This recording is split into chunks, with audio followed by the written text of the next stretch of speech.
We Went Fast is an independent brand with funding coming from you, the listener. To join and support the We Went Fast team, visit patreon.com/WeWentFast. For as little as $1 a month, you can get great original content coming. Thanks for listening. The Ballad of Big Dave by Brett Smith. Read by Larry Huffman. When opening ceremonies were complete, after the national anthem was sung, and the riders' names and sponsors were announced over the PA system with dramatic flair, after the starting gate had fallen and the frantic sound of 40 125cc bikes had rocketed uphill toward the first turn, Dave Coombs would grab at the radio transmitter clipped to the collar of his shirt. "Meet me at the front gate," he'd say, calling his daughter, Carrie Jo. It was always just after 1 p.m. on the Sunday before Memorial Day. No checkered flags had been waved, no trophies handed out, no jerseys soaked in victory champagne. Yet, after weeks of back-breaking preparation, cutting down weeds, mowing grass, spreading sawdust, fixing bleachers, and running heavy equipment, his thousands of customers were scattered around the valley of High Point Raceway and enjoying what they'd paid for, 4 motos of AMA Pro Motocross. The event staff and race officials he put in place were more than capable of handling matters for a spell. With his daughter riding shotgun in his truck, Dave turned right out of the racetrack and headed south on Taylortown Road. Just 2 miles away, across the West Virginia state line, was the Walnut Lane Inn, a dark dive bar filled with coal miners and country music. The only illumination came from the dangling neon beer signs and a brightly lit cooler against the wall. White linoleum wrapped around the L-shaped bar, and billiard tables filled up the back of the room. When Dave walked in, he was greeted warmly and by name, even though he was not a frequent patron. It was because of the way he treated people, especially those who worked in service or came from nothing. "Because that's what he came from," Carrie Jo said of her father. "He came from nothing." Coombs was the kind of man who helped those in need, from the token gesture of buying a PW50 for a close friend's son, to mortgaging his own house to help someone who'd fallen on hard times. The patrons at the Walnut Lane Inn were his people. Once at the bar, Dave always ordered Lord Calvert with Coca-Cola, and Carrie a Coors Light. The conversation would wander, but this was mostly Dave's way of winding down. The hardest work was done. After a couple of drinks, they would drive back across the state line to prepare the facility for the mass exodus of motocross fans that began around 5 p.m. It's been 20 years since Carrie enjoyed this annual ritual. Her father passed away on August 3, 1998. The building at the corner of Taylortown Road and Route 100 is still there, but the bar is closed down. In another half-dozen years, Dave Coombs will have been gone longer than he spent creating and promoting dirt bike and ATV events. But the playbook he left behind for races like the High Point Motocross National, the AMA Amateur National Motocross Championships at Loretta Lynn's, and the Grand National Cross Country Championships, among others, is still in use today. Known for his morning to midnight work ethic and his gloves in the back pocket preparedness, Coombs' legacy is peculiar given his first career path. In the early 1970s, not long after his 30th birthday, he walked away from rock and roll, abandoning an opportunity to tour the country and record a second album. He had spent nearly a decade building a career in music. By 1972, the two passions Coombs had been concurrently feeding, music and motocross, were on a collision course. The life of a rock star can be fleeting, but the dirt was a sure thing. As a boy from Booth, West Virginia, the dirt was where he came from. 1967. Dave Coombs laughed at the nervous-sounding teenage voice on the other end of the line. What the heck, he probably thought to himself. He was 26 with a wife and 3 kids under 10. He wasn't exactly a pop star poster child. If 16-year-old Joey Sarasano was any good at singing, he'd also probably be inexpensive and more in tune with the rapidly changing musical tastes of youth in the late 1960s. Sarasano was anxious before he'd even dialed the number, 296-4157. Now he could hear the man on the other end laughing. He was a junior in high school, and at the urging of his mother, was on the phone with the bassist and leader of a band called J.B. and the Bonnevilles. Sarasano's dream was to be a singer. He was shocked when he discovered that a distant cousin named John was in the Bonnevilles, a popular club circuit act based in Morgantown, West Virginia. Coombs, however, was the band's leader, and Sarasano had to start with him first. In addition to raising a family, Coombs and his wife Rita were attending West Virginia University part-time, working on the teaching degrees that took them 10 years to finish. When he wasn't rehearsing, playing a gig, or sitting in class, he was working odd jobs, painting houses, selling vacuum cleaners, or shoveling coal out of the hand-loaded mine from a small plot of land Great-Aunt Gusty left him after he graduated from high school. At $8 a ton, he wasn't getting rich heaving coal into the back of a truck. Dave Coombs sweated for every dollar he ever made, and could have told Sarasano to beat it, buzz off, or move on. After all, he was just a kid. He didn't even have his own car. Coombs wasn't a talent scout, but he could sense passion and hunger, and he let Sarasano attend a rehearsal session. He arrived with his mother and belted out Eddie Floyd's Knock on Wood. The members were impressed, and soon Sarasano was skipping school on Friday afternoons to join the Bonnevilles at the popular college clubs in Morgantown. They were a cover band and played the part of a 1960s pop rock group right down to the moppy hairdos that sat above suits and ties. For several summers, they were the house act at the Bay Shores Club in Somers Point, New Jersey, and played 102 consecutive nights. Carrie Coombs remembers getting picked up on the last day of school in the family's Pontiac Bonneville, a U-Haul trailer attached at the bumper. Dave wasn't a musical prodigy. He was a self-taught musician who only started playing because he needed tuition money for college. He was a side hustler, a half a century before it was trendy. Everything I learned about businesses and going for it, I learned from Rita and Dave, Sarasano said. They were a major force in my life. In 1969, Sarasano and Coombs formed a new band called Caboose, which became Elderberry Jack, a nod to Coombs' great uncle who made elderberry wine. This time they wrote and recorded their own tracks. Musical tastes and appearances had changed drastically. The hair and sideburns were longer, the suits permanently stayed at the dry cleaners, and the sound had a psychedelic funk feel that fit the time period.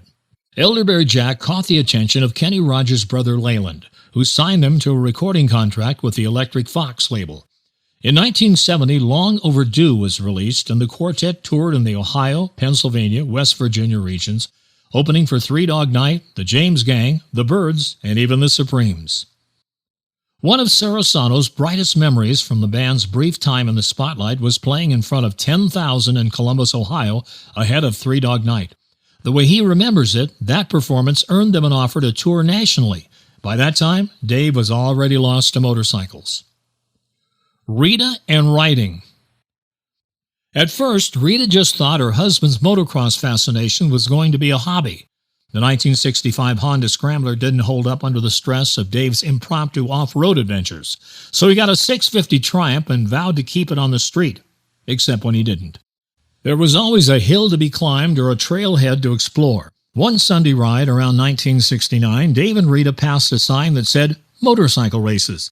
They turned around to check it out. Dave loved what he saw. In a 1984 interview with Dirt Rider magazine, he recounted what he did next. So, like a dummy, I went over to somebody and said, "Hey, can I try your bike?" And everybody looked at me like they would now if someone walked out of the crowd and wanted to ride your bike. Dave went home and sold a 1917 Ford left to him by a great uncle. He bought an orange coffin tank Mako for $1,000. His best friend rode a Mako. His favorite rider became Mako rider Aki Jansson, a Swede and 9-time MXGP winner. Coombs was off to the races. And like everything else, I overdid it, he told Susie Mingo of Dirt Rider. I lived, ate, and slept motocross. Their Sunday rides turned into afternoons spent at the racetracks, which morphed into membership and soon a leadership position with the Mon Valley competition riders. Rita knew it was serious when Dave started leaving the house with both his Mako and his Fender Telecaster bass. Elderberry Jack would play a club on Saturday, and Dave would hit a motocross race in the region on Sunday. Other members of the band started to question why they were playing so many rural shows in western Pennsylvania, eastern Ohio, and West Virginia. He was just hyper, Rita Coombs said. He wanted to be everything. He wanted to be anything, just whatever was the moment. In 1971, he got his AMA Pro license and tried to compete in the first motocross race ever held at Daytona International Speedway. He was already 31 years old. "Who does that?" Rita said, laughing, but he did. Rita and Dave went to Morgantown High School together. They were in the graduating class of 1959, but they never actually met. Rita vaguely remembers Dave making a fool of himself when he performed at a school assembly. But their first real interaction came when they worked at the university bookstore together. They were both broke. She was city poor and he was country poor.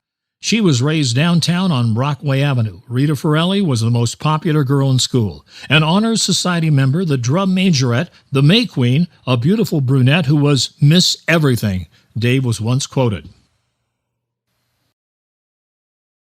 Dave grew up 7 miles southwest of Morgantown, West Virginia, in unincorporated Booth, West Virginia. His father was an alcoholic, and young Dave had to fend for himself. He yearned to play baseball, but his parents wouldn't buy him a glove. He started a green bean garden and sold the crop to pay for a mitt. His extended family owned farms, and he eventually worked for his aunts, uncles, and grandparents for 25 cents a day. He was driving a tractor before he was 10. He and his sister Beulah had one bicycle to share, which she wasn't very willing to do. She was 6 years older and routinely bullied him, but Dave was cunning, a deep and mischievous thinker. To deter his sister from wanting to ride the bike, he painted an eyeball on the seat and told her the eye would always be looking up at her britches. She relinquished the bicycle. For his entire life, Dave was a devilish prankster. He'd leave you on the side of the road during a pit stop, run into the back of your car while driving at speed down a road, and other various jokes and tricks. But he saved the best for Beulah. Punking her on Christmas became a tradition. He once lit an old car on fire and pushed it down the hill of her front yard. It stopped when it hit a tree. Then there was a year he left a porta-potty on her walk. Another year he erected a cemetery on her lawn.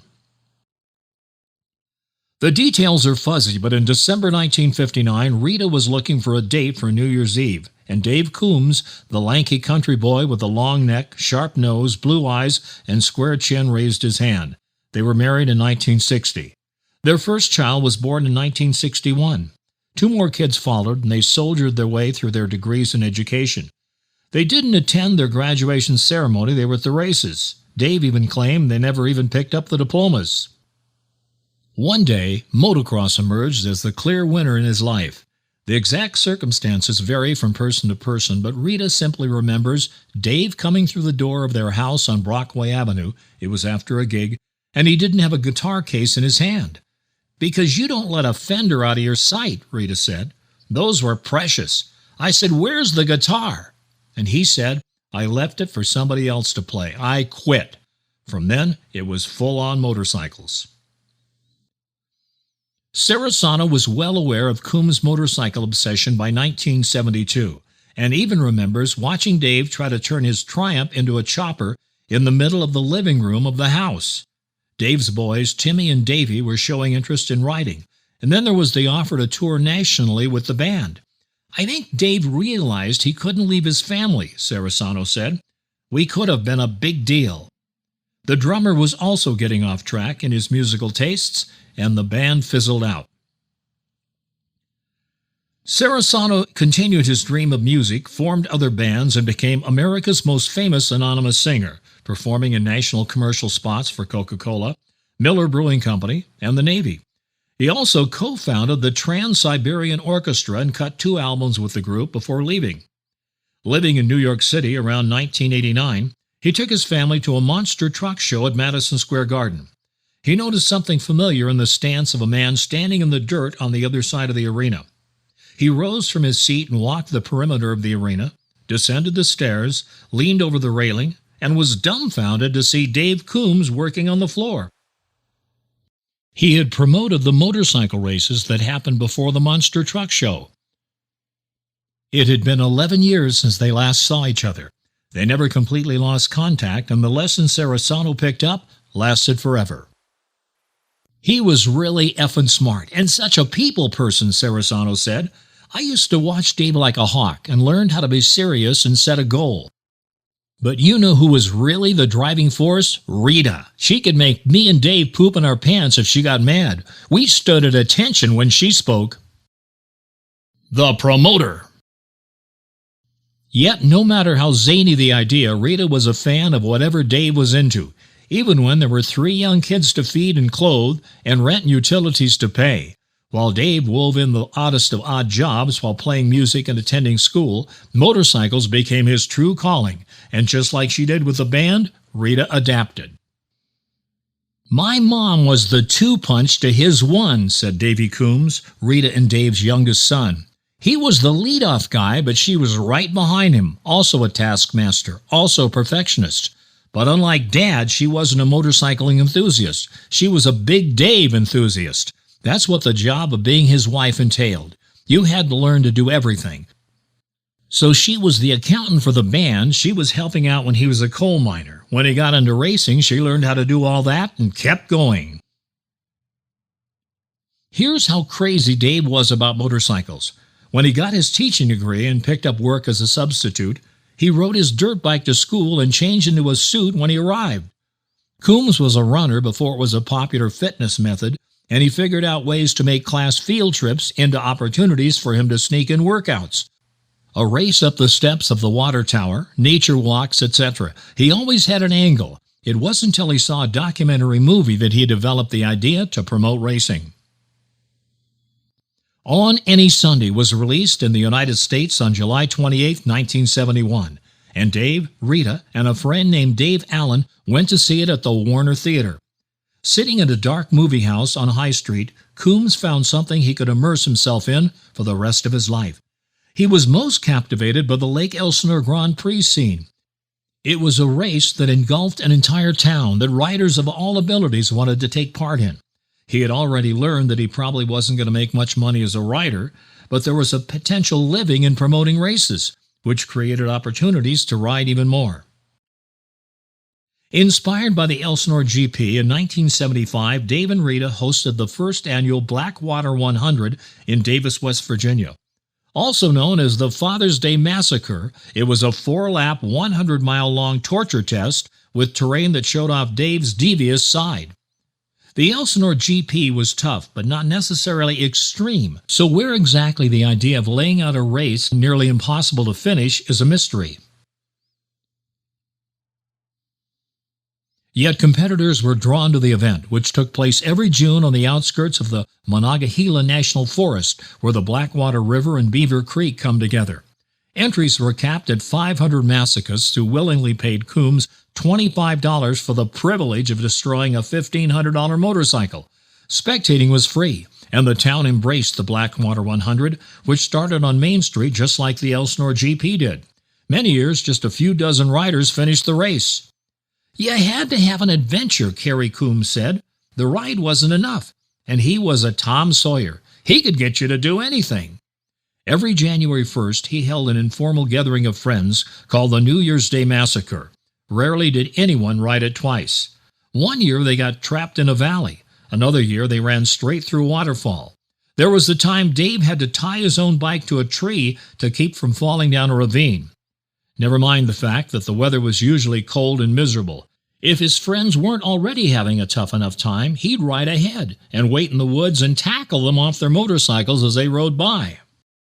Promoters are supposed to encourage customers to register for their events, but the Blackwater became so revered that Coombs used dissuasion as a marketing tactic. I feel I must ride the Blackwater 100, said Torrance, California's BA, in a special Blackwater mailbag feature in Dirt Rider magazine. Would you please send me all the info you have? If you feel you must ride the Blackwater 100, then you must be having trouble at home. Nobody wants to ride the Blackwater 100, Coombs replied. But Coombs didn't just cackle at the chaos he created, he joined in. After laying out and marking the course, he raced and often won the senior class. Then he'd lead the sweep to make sure everybody made it back to town. In 1981, the editors of the Valencia, California-based Dirt Bike magazine showed up for the first of many Blackwaters. In the September 1981 issue, editor Rick Super Hunky Simon wrote, Coombs is 40 years old, looks like a cross between Paul Newman and Daffy Duck, has a lovely wife who is the real backbone of his racing promotions, and he's a racer himself. If he didn't have such a pleasant, outgoing personality, the man would have been lynched years ago. The man they love to hate. Like anyone who participated in the Blackwater, Simon had good reason to dislike Coombs. In 1981, he found himself stuck in the mud and unable to finish the race. A prolific figure in the off-road community, Simon tried it all. 25 years after the final edition of the Blackwater, he maintains it was the single toughest race he ever entered. He developed a close relationship with the family, not because of Dave's ability to challenge riders, but because of his personal touch. Coombs would talk to riders, sit around and actually talk to them, Simon said via telephone. A straight shooter, real good guy. When he put an event on, it was marvelous. You wanted to go just to be there. Blackwater, however, wasn't the first race. In 1973, Dave and Rita got the opportunity to take over management of a motocross track at Appalachia Lake Park in Brewston Mills, West Virginia. Within a year, they hosted their first AMA Pro Motocross National. Pierre Carsmakers and Tony DiStefano won the 250-500 doubleheader on May 5, 1974. In 1976, they moved their events to Kaiser's Ridge, Maryland. And in 1977, they teamed up with the Holbert family and found a permanent home in Mountain Morris, Pennsylvania. Coincidentally, just a few miles from LaSalle Union, the now-defunct track where Dave saw his first motocross race. For 25 years, Dave did a little of everything on the dirt. ATV motocross, hare scrambles, poker runs, dual sport rides, co-founded the National Promoters Group, and even twice tried promoting Supercross in Three Rivers Stadium in downtown Pittsburgh. The first time was in 1978, and it nearly ruined him financially. Now cheekily remembered as Mother's Day weekend, the May 13th and 14th races, 1,350 amateurs on Sunday, happened, of course, just 6 weeks into the baseball season. Rain that began falling on May 12th turned the stadium into a bowl of chili by Monday morning the 15th. On May 23, 1978, the Wall Street Journal ran a page-one story. Joy in Mudville. Bullpen in ballpark is no longer pigpen. 2 days were budgeted for the dirt removal and cleanup, but took more than twice that long. Even the dugout had to be dug out, wrote reporter Gary Sands Miller. After the dirt was removed, the drainage system had to be unclogged.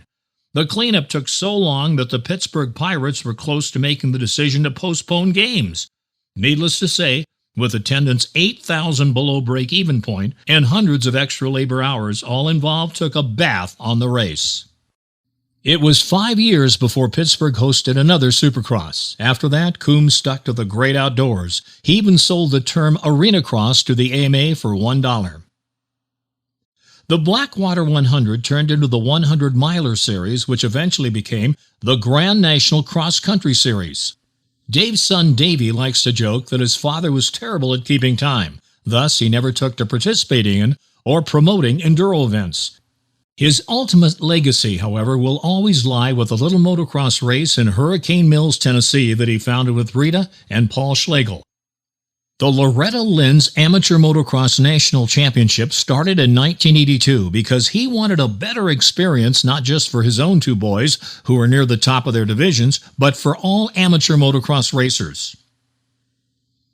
On a 600-acre campground owned by the Grammy-winning legend Loretta Lynn, Coombs created an event that today serves as the barometer and benchmark for all of amateur motocross racing. As chronicled in a 2018 one-hour documentary podcast, it was far from perfect, but Coombs never stopped improving. He had a competitiveness in him that every job you did had to be done better the next time, Davey said. That was passed down to my brother and sister and myself. You'd mow the lawn and he'd critique it and tell you how it had to be better the next time, and it damn well better be better the next time. I think we all kind of became perfectionists as a result of that.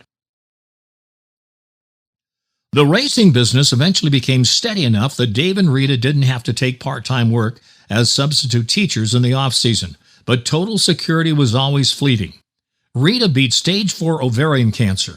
She even survived an aneurysm in 1997, which was bad enough that doctors instructed the family to say goodbye. After that, we thought we could make it through anything, Carey said.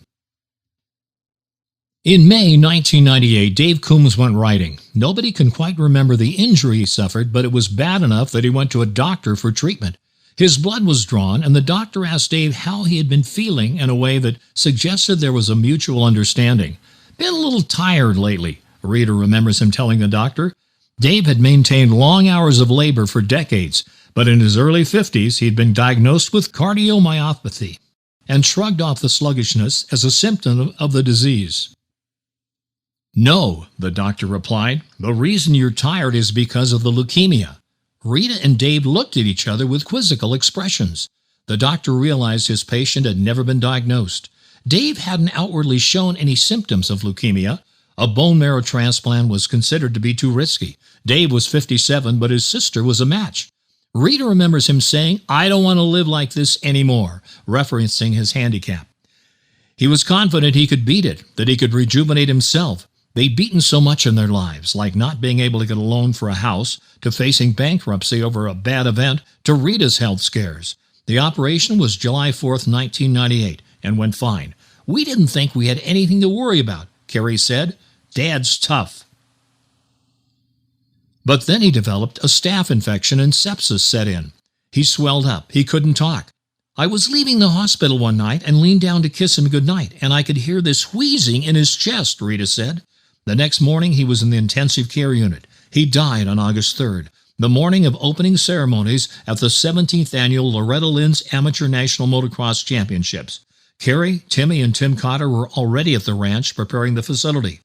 Davey was flying across the country from covering the AMA Motocross National in Washougal, Washington for ESPN and his own magazine named Racer X Illustrated, which he had launched in glossy form 6 months earlier. He called home en route somewhere between Nashville and Hurricane Mills, Tennessee, and his mother told him that Dad had checked out, which at first he didn't understand. She said she was on her way to Tennessee the following morning, and "I'm bringing him with me." There was still a race to be run, and Big Dave wouldn't have had it any other way.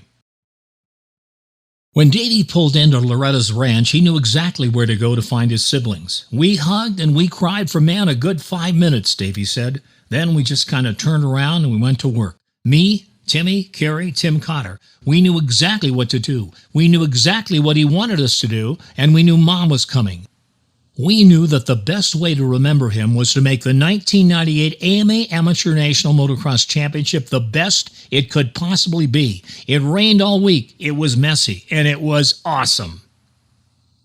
At the opening ceremony meeting on Monday night, Carrie summoned the courage to step into her father's shoes. She grabbed the microphone and walked onto the stage of the pavilion like her father had done 16 times before, and welcomed the participants to Loretta Lynn's. "Today, my father died," she told the crowd, "and tomorrow we race." 20 years later, they're still racing. That's why it doesn't matter where August 3rd falls on the calendar. The day that the first bike hits a track at Loretta Lynn's Motocross is the day the family most associates with losing their patriarch. He's been gone longer than he put on the event, but Coombs taught everyone around him to keep going, and they did. So when it rains this year in Hurricane Mills, and it probably will, don't think of it as Mother Nature making your race difficult.